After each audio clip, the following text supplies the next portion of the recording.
Breaking news.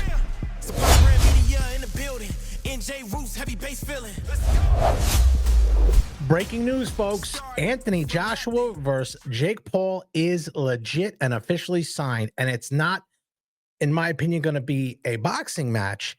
This is going to be a career for either one of them. December 19th in Miami on Netflix, 8 rounds, not a 10-rounder, and God forbid a 12-rounder.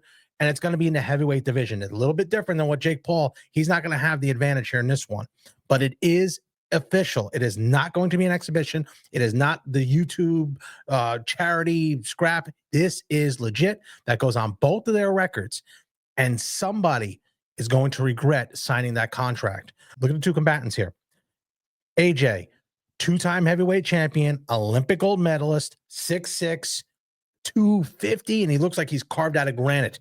And then you got Jake Paul, who just went from fighting or sparring a 60-year-old Mike Tyson and was going to fight this weekend a 5'6" Gervonta Davis until that happened.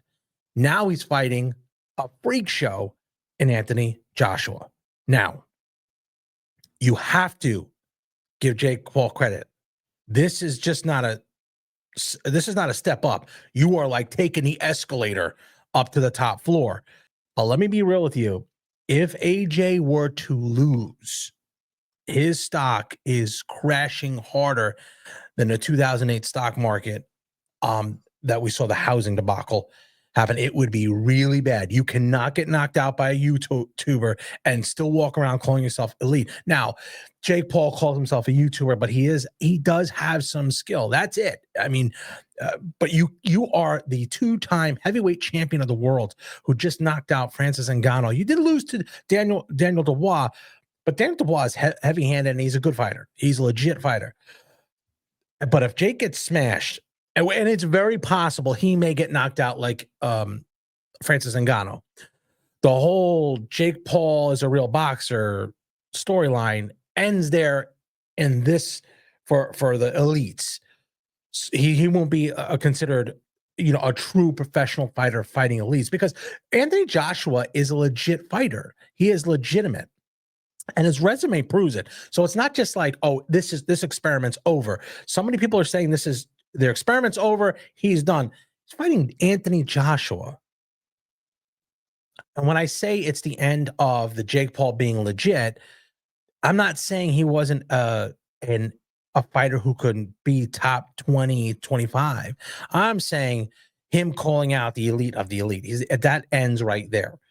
So but it's not bad for business because the most people are going to watch this. Netflix is gambling heavy on this fight, very heavy on this, because this is a legit fight. And as Netflix is gambling on this, they really can jump in there and say, we are the new kings of boxing.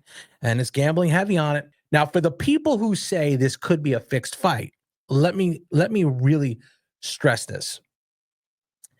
In light of what's going on in the NBA and all the allegations of sports betting and gambling and throwing fights, stuff like that's going on with the UFC, there is no possible scenario that I could see that anything can happen like that. No way.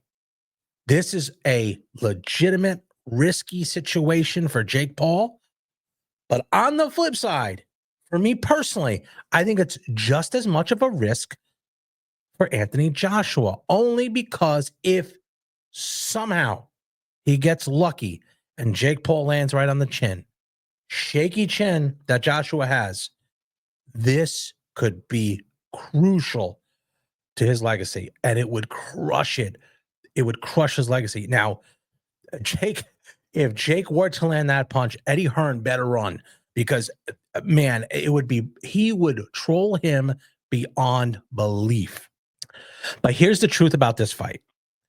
Fighting out of your weight class, whether it's in boxing or in life, it exposes you. Either you level up or you get humbled really, really quickly. Jake Paul is about to learn something real. The heavyweight division does not care about your followers. It doesn't care about your brand. It doesn't care about your audience. Power is power.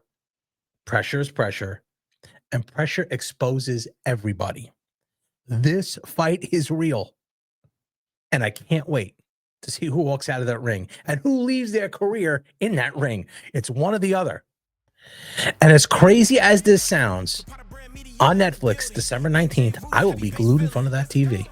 So they're doing something right. Till next time, guys, we'll see you.